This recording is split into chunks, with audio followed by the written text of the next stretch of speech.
Hello guys, have a nice day. एक हम cantilever का क्वेश्चन डिस्कस कर रहे हैं। कैंटिलीवर की एक प्रॉब्लम यहाँ देख लें, इसका बायां सिरा फिक्स है और दाहिना सिरा फ्री है। कंडीशन को ये बात जरूर चेक करें। कैंटिलीवर का क्वेश्चन जैसे भी हो, पहले ये चेक करें कि फिक्स कौन सा सिरा है और फ्री कौन सा सिरा है। तो यहाँ पर हम जो है फ्री जो है एक्सट्रीम राइट एंड, अंतिम दाहिना सिरा जो है इसका वो फ्री है और ये हमारा फिक्स एंड है। तो इसमें जो लोडिंग है वो जरा एक बार देख लें किस तरह से लगी हुई है। बी सिरे पर कोई लोड नहीं है, बी से सी तक कोई लोड नहीं है। सी पॉइंट पर 2 किलो न्यूटन का पॉइंट लोड लगा हुआ है और सी से डी तक एक यूडीएल लगा है 2 किलो न्यूटन पर मीटर का। इसके बाद डी पॉइंट पर फिर 2 किलो न्यूटन का पॉइंट लोड लगा दिया गया। डी के बाद फिर ई पॉइंट पर फिर 4 किलो न्यूटन का पॉइंट लोड लगा दिया गया और ई से एफ तक ये दूरी 3 मीटर है और इसमें 3 किलो न्यूटन पर मीटर का यूडीएल लगा दिया गया। इसके बाद फिर यहाँ से यहाँ तक कोई लोड नहीं लगाएगा। तो अब ये दूरियां अलग से क्वेश्चन में नीचे बता दी गई हैं। यहाँ से यहाँ तक 1 मीटर है, यहाँ से यहाँ तक 3 मीटर है, ये भी 3 मीटर, ये भी 3 मीटर और लास्ट में फिर 1 मीटर बचा है। तो इस तरह का ये क्वेश्चन है। इसका शियर फोर्स डायग्राम देखें। इसे हम शॉर्टकट मेथड से आपको समझाना बताना चाहेंगे, क्योंकि बहुत सारे क्वेश्चन एक कंसेप्ट समझ लेने के बाद फिर डायरेक्ट शॉर्टकट मेथड से भी हल किए जाते हैं। हालांकि बहुत ज़्यादा फर्क नहीं है। मेथड आपने देखा होगा, उसमें बहुत ज़्यादा लंबी कैलकुलेशन नहीं आती है प्रोसीजर से चलने में। फिर भी शॉर्टकट मेथड कैंटिलीवर में सबसे पहली बात, रिएक्शंस की गणना नहीं करनी पड़ती। जो रिएक्शंस हम पहले कैलकुलेट करते थे बीम में, उनकी गणना की आवश्यकता नहीं होती है कैंटिलीवर बीम में। पहला पॉइंट आप ये याद रखें। दूसरा पॉइंट, फिर शियर फोर्स जो है हमारा, हम इसकी गणना डायरेक्ट शुरू करते हैं। इसमें हम इसके दाहिने सिरे से गणना शुरू करेंगे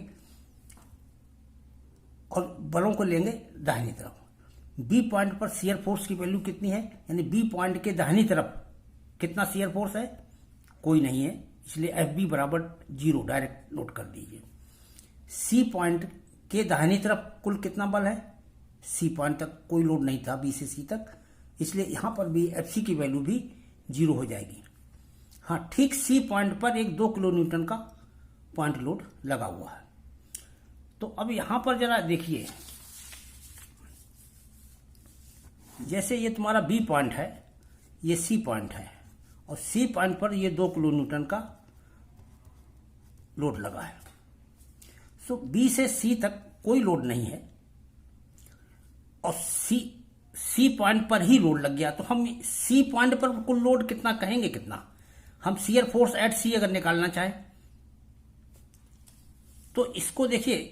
एक तो ये कंसेप्ट ये है कि पॉइंट लोड किस पर लगता है, एक बिंदु पर, और बिंदु की मोटाई कितनी होती है, नगण्य, निग्लिजिबल, यानी शून्य। आइडियल रूप में बिंदु की मोटाई शून्य होती है। तो ये सी पॉइंट के ठीक पहले, जस्ट बिफोर, जो शियर फोर्स की वैल्यू है वो तो यहां से यहां तक कोई लोड है ही नहीं, उस केस में ये 0 कहलाएगी। तो इसको कहा जाएगा जस्ट बिफोर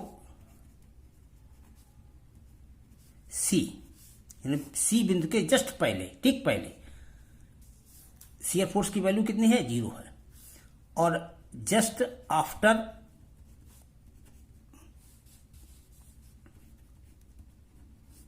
आफ्टर सी बिंदु के ठीक बाद में शियर फोर्स कितना हो जाएगा। अब ये 2 का पॉइंट लोड लगा हुआ मान लिया जाएगा, क्योंकि हम सी बिंदु के ठीक पार कर चुके हैं, जस्ट आफ्टर सी। तो एफ सी की वैल्यू यहां पर अब इसमें 2 जुड़ जाएगी। डाउनवर्ड फोर्स कैसे होते हैं, इसमें माइनस के होते हैं, तो माइनस का 2 लिख लिया जाएगा। तो अब देखिए यहां पर एफ सी की वैल्यू 2 लिखी जाएंगी। सी पॉइंट पर शियर फोर्स जस्ट बिफोर और जस्ट आफ्टर। तो जस्ट बिफोर इस एफ सी बराबर 0, जस्ट आफ्टर एफ सी बराबर -2। तो एफ सी बराबर देखिए, एफ सी बराबर 0 जस्ट बिफोर पॉइंट लोड, और ये है एफ सी बराबर -2 just before just after point load. Point बिंदु का नाम लिख दो या पॉइंट लोड लिख दो। तो ये तो सी पर 2 वैल्यूज हो गई शियर फोर्स की। इसी तरह से डी पॉइंट पर आ जाइए। डी पॉइंट के जस्ट पहले, जस्ट बिफोर क्या क्या बल होगा जरा सोचिए। एक तो ये 2 किलो न्यूटन का ये बल है और यहां से यहां तक का ये यूडीएल है, तो ये 2 किलो न्यूटन ये हो गया माइनस में, और ये 2 तिया 6, तो ये 6 किलो न्यूटन का यहां से यहां तक का लोड हो गया। 6 और 2 8, ये टोटल 8 का हो गया। इसी तरह से -2 और -6 लिखा हुआ है और ये माइनस का 8 हो गया। यानी यहां पर जो डी पॉइंट पर जो पॉइंट लोड लगा हुआ है इसको हम अभी नहीं, क्योंकि हम इसके जस्ट पहले तक का जो है शियर फोर्स निकालें। तो एफ डी बराबर -8 पहले लिखा जाएगा। इसके बाद दूसरा एफ डी हो जाएगा जस्ट आफ्टर वाला, इसमें ये -2 ये फोर्स भी लगा हुआ मान लिया जाएगा। तो -2 -6 के बाद -2 ये और आ जाए, ऐड हो जाएगा, तो ये -10 हो गया। तो इस तरह से डी पॉइंट पर हमको ये 2 वैल्यूज प्राप्त हुई, -8 और -10। अब इसके बाद ई पॉइंट पर देखिए। ई पॉइंट पर -10 होगा, यहां से यहां तक -10 था ये, तो यहां से बीच में तो कोई बल लगा नहीं, तो इतना ही बना रहेगा। लेकिन जस्ट आफ्टर इसमें -4 और जुड़ जाएगा, तो 10 4 14 का बल हो जाएगा। अब ये 14 का बल यहां पर हो गया -14 का। इसके बाद यहां से यहां तक एफ पॉइंट पर एफ कितना हो जाएगा, -14 तो वो था ही पीछे हमारा, उसमें ये यूडीएल और जोड़ दो, तो -3 -3 गुणे 3 3 का 9 14 -14 -9 तो -23 हो गया। तो यहां तक ये -23 आया। इसके बाद यहां से यहां तक कोई लोड नहीं है, तो इस पॉइंट पर भी हमारा शियर फोर्स उतना ही बना रहेगा, एफ ए बराबर -23। तो ये इस तरीके से डायरेक्ट आप प्रत्येक बिंदु पर, अब देखिए शियर फोर्स में बीच के जो बिंदु हैं, ज्यादातर बिंदु, उन पर 2 बार शियर फोर्स निकालना पड़ता है। एक बार उस बिंदु के जस्ट पहले तक, एक बार उस बिंदु के जस्ट बाद तक। ये बस लिख लीजिए, इसके बाद शियर फोर्स डायग्राम बना लीजिए। एफ बी 0 है, 0 पे निशान लगाया। एफ सी 0 है, यहां 0 पे ये निशान लगा दिया, यहां से यहां तक ये लाइन हो गई। इसके बाद एफ सी दूसरा कितना है, -2 है, -2 वाला ये निशान लगा लीजिए। फिर एफ डी का मान कितना है, -8 है, ये -8 है, यहां पर निशान लगा लीजिए। फिर दूसरा एफ डी का मान कितना है, -10 है, तो इसी जगह यहां पर ये दो यानी इस पॉइंट पर 2 निशान लगेंगे।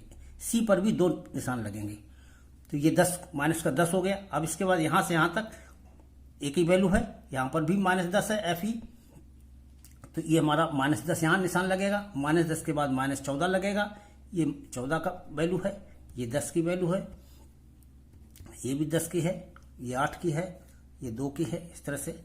और ये वैल्यू हमारी 23 की है, ये यहाँ पर भी 23 हो गया। इस तरीके से ये वैल्यूज लिखते हुए हम ये शियर फोर्स डायग्राम बना सकते हैं। इसी को शॉर्टकट मेथड बोलते हैं। इसके बाद बेंडिंग मोमेंट में भी देख लीजिए। बी पॉइंट के इधर कोई लोड नहीं है, इसलिए बी पॉइंट पर बेंडिंग मोमेंट की वैल्यू 0 होगी। इसको कुछ और ज्यादा करने की आवश्यकता नहीं, direct M B equal to 0 लिख लीजिए। और इसमें सी पॉइंट के दाहिनी ओर भी कोई लोड नहीं है, इसलिए इस पर जब हम मूवमेंट लेंगे तो इसका भी मूवमेंट 0 होगा, तो एम सी इक्वल टू ये भी 0 हो जाएगा। इसके बाद एम डी, डी पॉइंट पर डायरेक्ट मूवमेंट ले लीजिए। तो देखिए ये 2 गुणे 3 -2 गुणे 3 ये सारे हॉगिंग मूवमेंट हैं, इसलिए माइनस में लिखे जाएंगे। फिर यूडीएल का लोड मूवमेंट ले लीजिए, तो यूडीएल का कितना होगा, 2 गुणे 3, ये तो लोड हो गया, इसकी दूरी का हाफ, तो इंटू 3/2 ये हो गया, 2 गुणे 3 इंटू 3/2। इस तरीके से इसको जब सॉल्व किया तो ये -15 आ गया। तो डी पॉइंट पर बेंडिंग मूवमेंट की गणना आ गई हमारी -15। इसके बाद ई पॉइंट पर हम डायरेक्ट इसके दाहिनी तरफ लगने वाले सभी बलों का मूवमेंट ले लेंगे। हॉगिंग और सैगिंग के हिसाब से चिन्ह लगाएंगे, क्लॉकवाइज और एंटी क्लॉकवाइज के हिसाब से कभी चिन्ह मत लगाइए। तो ये 2 गुणे यहां पर 6 हो गया, 2 गुणे 6 और फिर 2 गुणे 3 गुणे इसके सेंटर की यहां से दूरी कितनी है, यूडीएल का जो है, ये यूडीएल है, इस यूडीएल का सेंटर यहां पर है, इसकी यहां से यहां तक दूरी कितनी हो जाएगी 3, और ये 1.5, तो ये हो गया 4.5 की दूरी हो गई, तो इंटू 4.5 से गुणा कर दिया। इसके बाद ये 2 का भी मूवमेंट ले लीजिए, 2 गुणे 3 ये और हो जाएगा, 2 गुणे 3, इन सबको सॉल्व किया तो ये -45 आ गया। तो इस तरह से ई पॉइंट पर हमारा बेंडिंग मोमेंट जो है -45 आ गया। और इसी तरीके से एफ पॉइंट पर हम गणना करेंगे, प्रत्येक का आघूर्ण इसी तरीके से लेते चले जाएंगे और आघूर्ण लेकर के ये हमारा 100.5 आ गया माइनस का। और इसी तरह से हम ए पॉइंट पर भी इसके दाहिनी तरफ के सभी बलों का आघूर्ण लेकर के रखेंगे, तो ये हमारा 115.5 आ गया। तो इस तरह से हम देखते हैं कि इनको जरा हम प्लाट करके अब बता दें। एम बी और एम सी दोनों जीरो हैं, ये पॉइंट जीरो लगाया, यहाँ पर जीरो लगा दिया। इसके बाद एम डी की वैल्यू देखें, एम डी की वैल्यू -15 है, तो इस पॉइंट पर -15 पर निशान लगा दीजिए। अब जरा देखिए यहाँ पर कर्व खींच के देखिए, इन दोनों बिंदुओं के बीच में ये हमारा शियर फोर्स डायग्राम कैसा है, इंक्लाइंड लाइन में है, क्योंकि यहाँ यूडीएल है। ये यूडीएल का जो बेंडिंग मोमेंट डायग्राम होता है ये हमेशा पैराबोलिक होता है। ये बात आप मौखिक रूप से भी याद रखें और समीकरण के हिसाब से भी आप याद रखें, क्योंकि यहाँ आप डायरेक्ट मेथड में समीकरण नहीं बना रहे हैं, इसलिए आपको इसी तरह से याद रखना होगा कि जिस पोर्शन में यूडीएल लगा हुआ है उस पोर्शन का बेंडिंग मोमेंट डायग्राम हमेशा पैराबोला की ही आकृति में बनाना होगा। तो इन दोनों बिंदुओं को हम किस आकार में मिलाएंगे, स्ट्रेट लाइन के द्वारा नहीं मिलाएंगे, बल्कि पैराबोला की शेप में मिलाएंगे। यानी यहां से बढ़ती हुई जाएगी वैल्यू, इस तरह से ये पैराबोला होगा, हल्का होगा लेकिन पैराबोला होगा, स्ट्रेट लाइन नहीं होगा। तो ये पैराबोला शेप में हम मिला देंगे। इसके बाद ये -45 हो गया था। अब इसके बाद एम ई की वैल्यू ये -45 थी, ये है, और एम एफ की वैल्यू 100.5 है, तो ये 100.5 है। इन दोनों बिंदुओं के बीच में भी देखिए वही यूडीएल लगा हुआ है, तो जब ये यूडीएल लगा हुआ है तो ये यहाँ पर ये भी पैराबोला होगा, ये पैराबोला होगा, तो इसको हमको पैराबोला के ही शेप में इस तरह से मिलाना होगा। यहाँ एक बात ध्यान दें कि क्या इसके ऊपर तो नहीं जा रहा है ये कर्व, इसका शियर फोर्स डायग्राम देखें, क्या यहाँ पर इसका चिन्ह तो नहीं बदल लाना है। इन दोनों बिंदुओं के बीच में शियर फोर्स कहीं भी जीरो नहीं हो रहा है, ना यहाँ पर जीरो हो रहा है, इसलिए ये कोई समस्या नहीं आएगी। हाईएस्ट पॉइंट यही रहेगा, हाईएस्ट में ऊंचा वाला बिंदु ये रहेगा, क्योंकि ये माइनस में वैल्यूज है इसलिए हाईएस्ट इधर कहलाएगा। ऐसे ही हाईएस्ट ये कहलाएगा, ये लोएस्ट कहलाएगा। ये चूंकि पूरा फिगर माइनस में है, ये सारी माइनस की वैल्यूज हैं, तो ये हमारा बेंडिंग मोमेंट डायग्राम ये हो गया। बस बाद में इसको हैचिंग कर देते हैं, वो तो एक कॉमन फंक्शन है। तो ये हमारा इस तरह से हम इनके डायग्राम खींच लेते हैं। इसी में एक बस हल्का सा हिंट है, एक्सट्रीम लेफ्ट इन फ्री। अब इसमें इसका पीछे वाले केस का इसका ये सिरा फिक्स है, दाहिना वाला, और बायां सिरा इसका फ्री है। तो इसमें हम करते क्या है, जो अगर हम समीकरण से बनाते हुए इक्वेशन बनाते हैं तो हमको क्या करना होगा, इसके बाईं तरफ से ही हम एक्स की वैल्यू मानेंगे। यानी यहां से स्टार्ट करेंगे, यहां से पहला जो हमारा सेक्शन है एडी, इसमें एक सेक्शन कंसीडर करेंगे जिसकी ये दूरी एक्स मानेंगे। दूसरा डीसी सेक्शन है, इसमें जो है सेक्शन कंसीडर करेंगे, उसकी यहां से दूरी एक्स मानेंगे। यानी सारी एक्स की वैल्यू जो है अब हमको बाईं सिरे से लेनी होगी दाहिने के स्थान पर। और इसी तरह से जब इस सेक्शन में हम सेक्शन कंसीडर करेंगे तो इस सेक्शन से इसकी ये दूरी एक्स माननी होगी।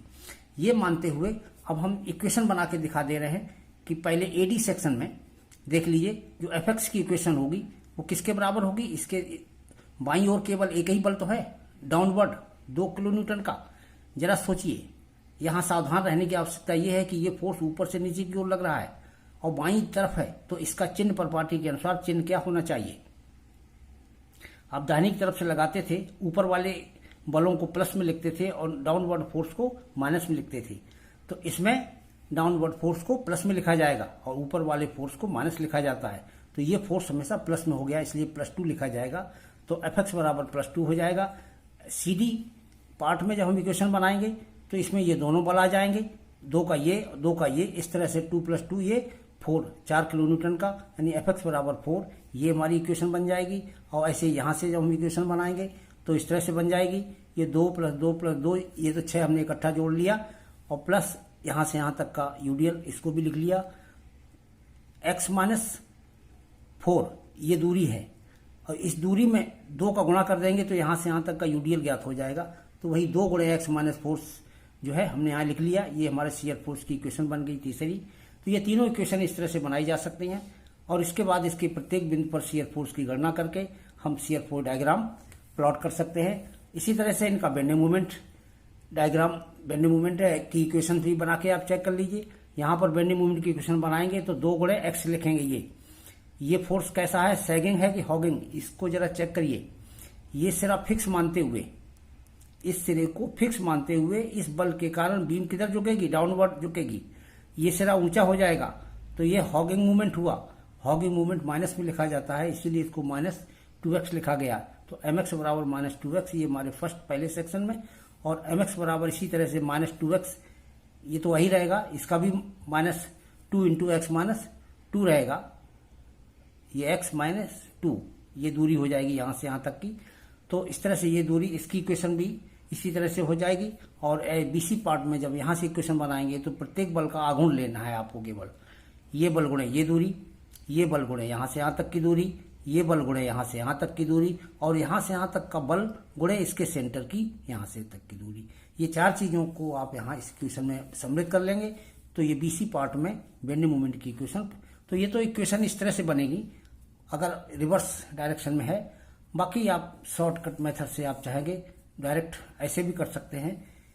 देखिए शियर फोर्स डायग्राम डायरेक्ट आप कैसे ड्रा कर सकते हैं वो भी एक हिंट देख लीजिए। ये पूरी बीम है, यहाँ से बना लीजिए। ये ए पार्ट पर 2 किलो न्यूटन का बल लग रहा है। ये शियर फोर्स कैसा होता है, प्लस में होता है, तो इसको प्लस डाउन बल लिया जाता है इसमें। तो इसमें नीचे की ओर 2 की दूरी पर निशान लगा देंगे। ये 2 किलो न्यूटन का बल लगा हुआ है। फिर यहाँ से यहाँ तक कोई बल नहीं है, हम उतनी ही दूरी पर चले आएंगे। इसके बाद 2 किलो न्यूटन का फिर बल लगा हुआ है, तो यहाँ से 2 किलो न्यूटन के बराबर नीचे फिर नीचे दूरी आ जाएंगे, क्योंकि डाउनवर्ड डायरेक्शन में नीचे की ओर बढ़ते हैं। तो फिर ये 2 किलो न्यूटन पे आ जाएंगे, तो ये 2 2 4 की कुल गहराई हो जाएगी। फिर यहाँ से यहाँ तक कोई बल नहीं है, हम अपना कर्व स्ट्रेट लाइन उसी ऊंचाई पर बनाए रखेंगे। इसके बाद यहाँ पर फिर 2 किलो न्यूटन का बल है, तो ये 2 किलो न्यूटन नीचे डाउनवर्ड होते हुए इस पॉइंट पर पहुंच जाएंगे। अब यहाँ से यहाँ तक का कर्व कैसे बनाया जाएगा इसको समझ लें। यानी ये पॉइंट आपने प्राप्त कर लिया है, यहाँ का पॉइंट देख लीजिए, यहाँ टोटल लोड कितना है यहाँ तक, यानी तीनों पॉइंट लोड मिला के तो 6 किलो न्यूटन तो ये हो गया। बाकी ये यूडीएल कितना जुड़ गया, 2 × 2, 2 दूनी 4, तो ये 4 किलो न्यूटन का ये और ऐड हो गया। तो 6 में 4 किलो न्यूटन ऐड करेंगे तो कितना हो जाएगा 10। यहाँ पर 10 किलो न्यूटन का टोटल यूडीएल होगा। बस इन दोनों को स्ट्रेट लाइन से मिला देंगे। इस तरह से हमारा SFD बनाया जा सकता है। और इन्हीं बिंदुओं पर डायरेक्ट आप बेंडिंग मोमेंट ले लीजिए। जैसे ए पॉइंट पर तो 0 है बेंडिंग मोमेंट, डी पॉइंट पर ले लो, मतलब 2 × 2 4 हो गया, ये 4 की वैल्यू आ गई। अगर हम सी पर मूवमेंट लें तो ये कितना हो जाएगा, 2 × 4 और ये 2 × 2, तो 4 दूनी 8 और 2 दूनी 4, 8 4 12, ये 12 हो गया हमारा माइनस का। सीधे सीधे मूवमेंट इस पॉइंट पर इधर के बलों का मूवमेंट ले लीजिए और डायरेक्ट यहाँ पर निशान लगा दीजिए। तो और चूंकि ये सब यहाँ पॉइंट लोड है तो इनका कर्व स्ट्रेट लाइन में ही प्राप्त होता है केवल। और अंतिम का है, यहाँ पर मूवमेंट ले लीजिए, इसमें इन सभी बलों का मूवमेंट ले लीजिए, 2 × 6, 2 × 4 और ये 2 × 2, इतना सब जोड़ लेंगे। और इसके बाद फिर ये 2 दूनी 4 × 1, ये 2 मीटर है, तो ये 1 मीटर इसके गुरुत्व केंद्र की दूरी हुई। तो ये डायरेक्ट मूवमेंट हम इस तरह से लेकर के ये वैल्यू प्राप्त करें और यहाँ पर हम निशान लगा लें।